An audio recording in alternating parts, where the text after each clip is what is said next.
So how did Carbon start and why? So again, Carbon started in 2012, and Ngozi and I still wanted to do this financial services business. We felt that access to credit was a huge concern in Nigeria. So this is in 2003 when I was in private equity, I had seen a similar company in South Africa, and we said, okay, let's do that in Nigeria because it's hard to imagine now because there's so many fintech players. But think about in 2012, where would you get a loan from? Yeah. You'd have to go into your bank, and if take a 24-year-old now, if she wanted to get a loan in 2012, I mean, it's probably non-existent. And we actually did it ourselves. So at the time I was running Mr. Biggs, all the Mr. Biggs on mobile petrol stations. Oh, okay. And so we're bringing a lot of cash. So I called my bankers and said, can I get a loan? Can I get like a 300,000 naira loan? And he laughed. And he said, well, take it from your company. I said, well, that's not good governance. Give me a personal loan. Yeah. So he said, okay, I'll get back to you. And in 2 weeks' time, I called him again. I said, how far? Where's the loan? He said, okay, look, we'll give it to you, but you have to write a personal guarantee. And at the time, we were putting in about 7 million naira a day in cash. I just said, look, if it takes 4 weeks for someone like me to get a loan, imagine somebody who works in just any old firm. Would they have access? So we said, okay, let's do it. And that's how we started. It was called One Credit at the time, and then from One Credit, I think we changed our name quite a lot of times. Okay, One Credit to One Finance, and then to Pay Later. Yeah. So that's actually my next question. I was going to say that a lot of people think that Carbon started from Pay Later, but it actually started with One Credit. So from One Credit to One Fi acquired Amplify, then Pay Later, then Carbon. So I assume that from every point that the brand name changed, it was because there was going to be a pivot in the product. So can you tell us about the pivot from One Credit to One Fi to Pay Later to Carbon? So One Credit to One Fi is actually a boring story. It was the fact that we created One Credit, but then we needed to get regulated. Right. And CBN rules is that they will not give a license to an existing company. So we had to get the license, we had to call ourselves One Finance. It was the closest thing to One Credit. And then, so that was just the issue. So Pay Later it was supposed to be a product of One Finance. So we were trying to do this, it's a product called Buy Now, Pay Later. So in Europe, you have a company called Klarna, where if you want to buy stuff on e-commerce sites, what they'll do is they would pay for you on your behalf and then collect the money from you. So like Alipay? Yes, so the whole idea is that it's a service to the e-commerce site. So we went to Konga and Jumia and said, look, why don't we pay on behalf of your customers? We'll pay you and we'll collect from them. So just give us a fee. But then they were like, no, there's not enough margin for us to share with you. So we shelved that. Then when we wanted to move to the digital platform, we resurrected the name Pay Later because we already had the brand. So we said, let's just do Pay Later. And it made sense for what we wanted.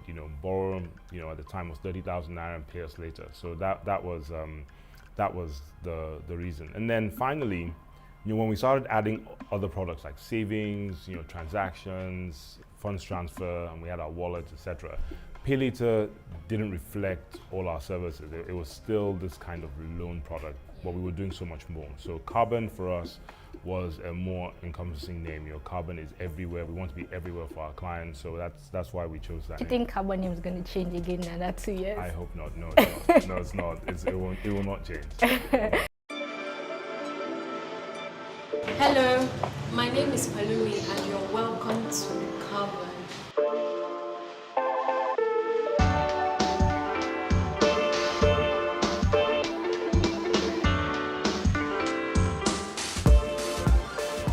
Hi, my name is Ngozi Dozie. I'm director and co-founder of Carbon, Nigeria's foremost innovative digital bank. Started Carbon 10 years ago with my brother Chijioke. Why work with your sibling, many of you are asking? Well, Chijioke and I had the same values. We'd worked for multinational companies and we're tired of that. I wanted to work together and do something big and impactful in Nigeria. Now, why Nigeria? Nigeria, as we all know, has a lot of challenges, but also a lot of opportunity.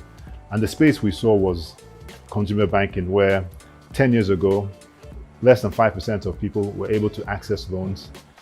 The banks were charging a very high level of fees. And worst of all, the banks were also not very good at customer service for these banks. So we decided to launch Carbon and empower consumers to live their best lives.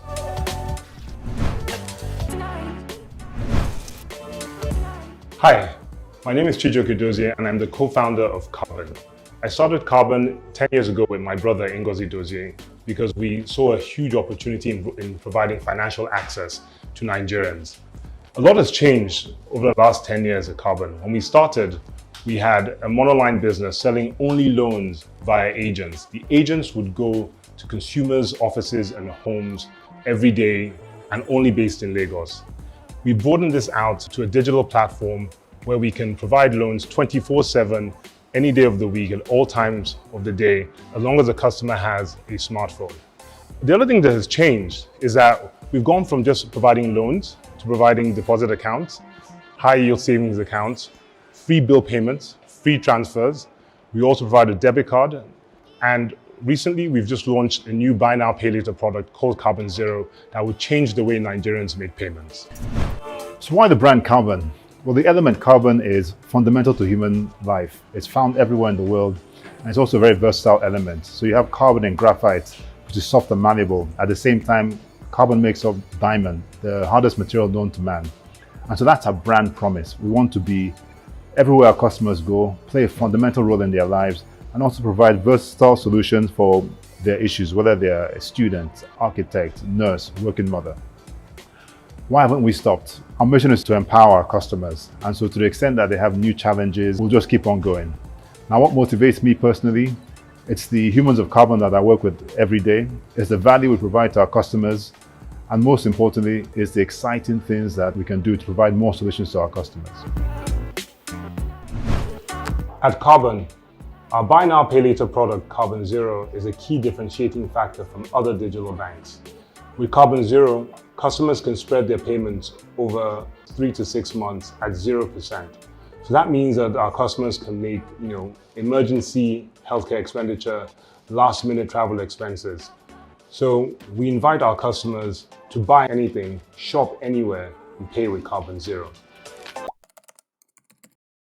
Okay, so I started off as a private equity professional, so I was investing in companies in Africa. I started out in New York. I think if you watched the World Cup in 1998 in any sub-Saharan African country, it was one of our portfolio companies, TV Africa, that subsequently went bankrupt. So did that and then I moved to the IFC, the World Bank, private sector arm of the World Bank, and I got my MBA. And I started a company with my brother and co-founder Ngozi in 2008.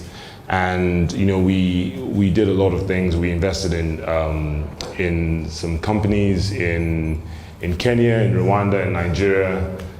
We started OneFi, and we decided around 2013 to actually focus on OneFi and just sort of forget all the other companies. So that's pretty it. I think the best way of sort of telling you the journey is like when we had a OneFi used to be like rent money. You had agents, you'd go out, you sell loans, etc. We would only do, let's say, 9,000 loans every year and ₦1 billion in loans.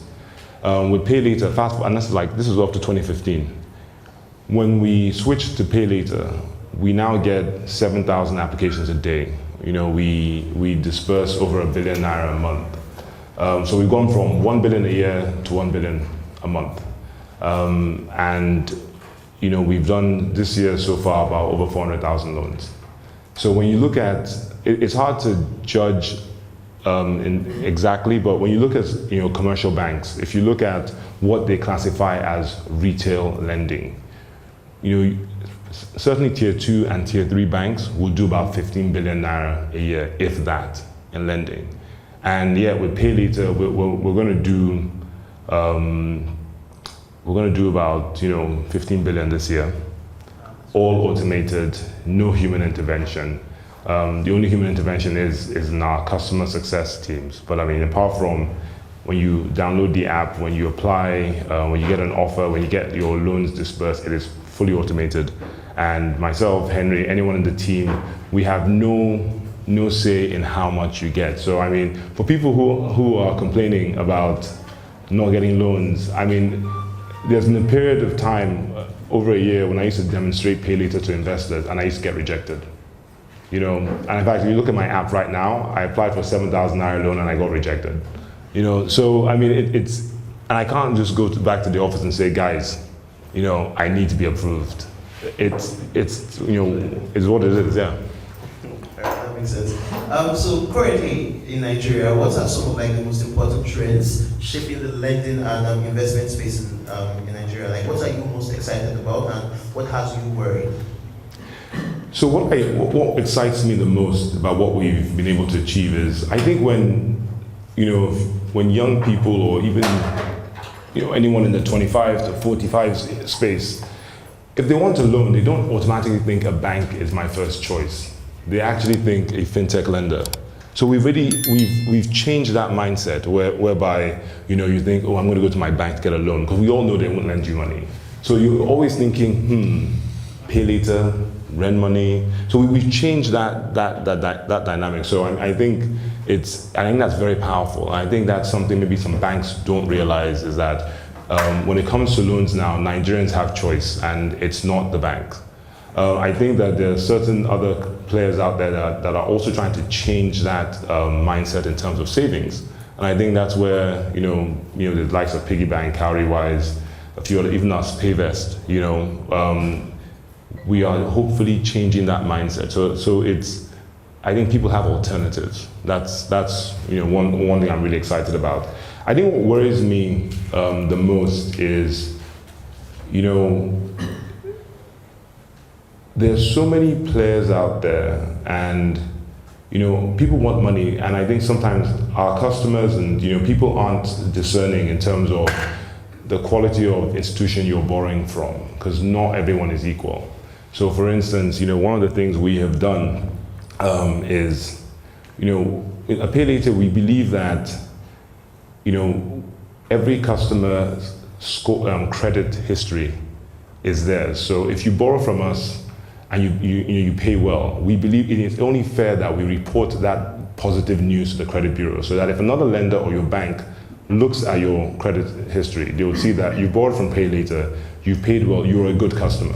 And you know, I firmly believe that if you've paid off a loan from any lender, your bank should certainly give you a loan. Now, the problem we have is that some fintech lenders don't report good information. They report only bad information. You know, so one of the things we've done is anyone who applies for a loan now gets a free credit report from Pay Later. And the feedback we're getting from customers, you know, we're getting emails from customers complaining that, you know, I took a loan from so and so fintech lender, I paid off well, how come I have no credit report? And I think they're robbing customers of their history. So I think that's what worries me is you know, this sort of like fly by night. A lot of fintech lenders are not regulated, or they have some funny regulatory body they're using. And it worries me that they're going to paint everyone with the same brush, because when we started Pay Later, you know, for the first 3-4 months, you look at our Facebook page, scam, you know, they want my BVN, scam, etc. And then now you look at it now, our customers actually defend us. We don't even, you know, Henry doesn't go on anymore. I mean, it used to be Henry's job every day when somebody said scam, he would write, you know, it's not a scam, blah, blah, blah, blah, blah. But now he doesn't have to do it because our customers do it for us. And I just worry that 1 or 2 bad eggs are going to come in, do something bad, and everyone paints us with the same brush. So I think for us, one of the things we're focusing on is now customer education, so that customers actually know there's a difference between lenders.